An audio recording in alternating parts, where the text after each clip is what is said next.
శ్రీ సాయి సచ్చరిత్ర 47వ అధ్యాయం. ఇందులో ప్రధానంగా వీర్భద్రప్ప, చెనాబసప్ప, పాము, కప్ప కథ వస్తుంది. ఇది 46వ అధ్యాయంలోని 2 మేకల పూర్వవృత్తాంతం తరువాత వచ్చే భాగం. ఈ అధ్యాయమున బాబా భక్తులకు బోధిస్తూ ఇలా అన్నారు: సద్గురువు దృష్టి పడితే మన పాపాలు గంగలో స్నానం చేసినంత శక్తితో నశిస్తాయి. సద్గురువారి పాదధూళి మనకు పవిత్రతనిచ్చి కర్మబంధనాల నుండి విముక్తి కలిగిస్తుంది. యోగులలో సాయిబాబా శ్రేష్ఠుడు. ఆయన స్మరణ కూడా పాపములను తొలగించగలదు. పాము, కప్ప సంఘటన. ఒకసారి బాబా విశ్రాంతి తీసుకుంటున్నప్పుడు ఒక ప్రయాణికుడు వచ్చి ఆయనకు నమస్కరించి భోజనానికి ఆహ్వానించాడు. అదే సమయంలో సమీపంలో ఒక కప్ప బెక బెక అని అరుస్తూ వినిపించింది. ఆ ప్రయాణికుడు గమనించి ఒక పాము కప్పను నోట పట్టుకుని బటలాడిస్తున్నది అని తెలుసుకున్నాడు. బాబా అప్పుడు ఇలా అన్నారు: చింతించకు, నేను ఇక్కడున్నాను. పాము కప్పను తినదు. వీర్భద్రప్ప, చెనాబసప్ప అనే ఇద్దరు శత్రువులు పూర్వజన్మలో ఉన్నారు.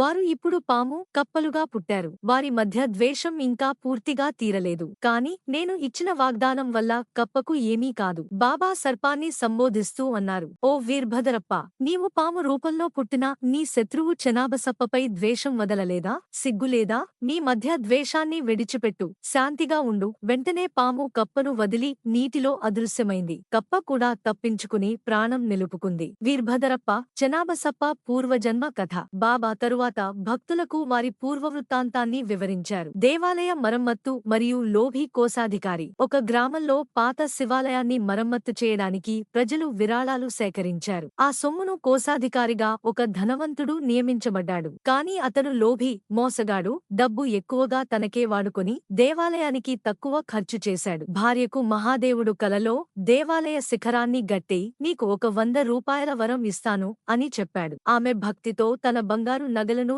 దేవాలయానికి దానం చేయాలని నిర్ణయించింది. కాని భర్త, లోభి, తన భార్య నగలను తక్కువ ధరకు కొనుగోలు చేసి దేవాలయానికి అసలు విలువైన వస్తువులు కాకుండా నాసిరక వస్తువులు ఇచ్చాడు. అంతిమంగా దేవుని కోపానికి గురై విద్యుత్ పిడుగుపడి ఆ లోభి భార్యతో కలిసి చనిపోయాడు. తరువాతి జన్మలో ఆ లోభి వ్యక్తి వీర్భద్రప్ప అనే బారవణకుల కులంలో జన్మించాడు. అతని భార్య మునుపటి భక్తురాలు, పూజారి కుమార్తెగా పుట్టింది. ఆమె పేరు గౌరి. ఆ సమయంలో డుబీకి చెనాబసప్పగా జన్మించాడు. పాత దేవాలయానికి సంబంధించిన భూములపై గౌరికి హక్కులు వచ్చాయి. భగవంతుడు కలలో ఈ ధనం నీదే, కొంత దేవాలయ మరమ్మత్తులకు వాడుకో అని చెప్పాడు. బాబా కూడా గౌరికి ధైర్యమిచ్చి నీకు వచ్చిన హక్కులు నీదే, వీర్భద్రప్పకు సంబంధం లేదు అని సలహా ఇచ్చాడు. దీనితో వీర్భద్రప్ప, చెనాబసప్ప మధ్య పెద్ద వివాదం ప్రారంభమైంది. వీర్భద్రప్ప కోపంతో చెనాబసప్పను చంపుతారని బెదిరించాడు. చెనాబసప్ప భయంతో బాబా ఆశ్రయం కోరాడు. బాబా వాగ్దానం ఇచ్చాడు: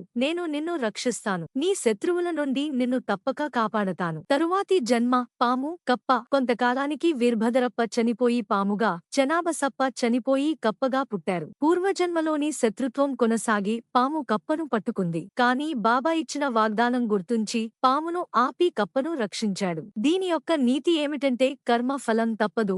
ఎవరైనా చేసిన పనిని ఫలితంగా అనుభవించక మానరు. పాపం చేసినవాడు దాని ఫలితాన్ని తప్పక అనుభవిస్తాడు. లోభం, మోసం నాశనం చేస్తాయి. ధనలోభి చివరికి పతనమై పాపబాధలతో పాముగా పుట్టాడు. ద్వేషం, శత్రుత్వం శాశ్వత శాంతి ఇవ్వవు. శత్రుత్వం పునర్జన్మలకు కొనసాగుతుంది. కాబట్టి మనసులో ద్వేషం లేకుండా క్షమాభావం కలిగి ఉండాలి. సద్గురువు రక్షణ. భక్తుడు ఆశ్రయం కోరినప్పుడు సాయిబాబా సాక్షాత్కారంగా రక్షణ కలిగిస్తాడు. దానం భక్తితో ఉండాలి, డబ్బు విలువ కాదు. దానిలో ఉన్న భక్తి, నిజాయితీ దేవుడికి ప్రీతికరమైనవి. ఈ అధ్యాయం మనకు చెబుతున్నది ఏమిటంటే లోభం, మోసం పతనానికి దారితీస్తాయి. శత్రుత్వం పూర్వజన్మలకు కూడా కొనసాగుతుంది. సద్గురు ఆశ్రయమే నిజమైన రక్షణ. కర్మ ఫలితాన్ని తప్పించుకోవడం అసాధ్యం. ఇంతటితో ఈ అధ్యాయం ముగుస్తుంది. శ్రీ సచ్చిదానంద సద్గురు సాయినాథ్ మహారాజ్ కి జై. మరిన్ని మంచి భక్తి కథలు మరియు వీడియోల కోసం ఈ ఛానల్ ని సబ్స్క్రైబ్ చేసుకుని లైక్ అండ్ షేర్ చేయండి.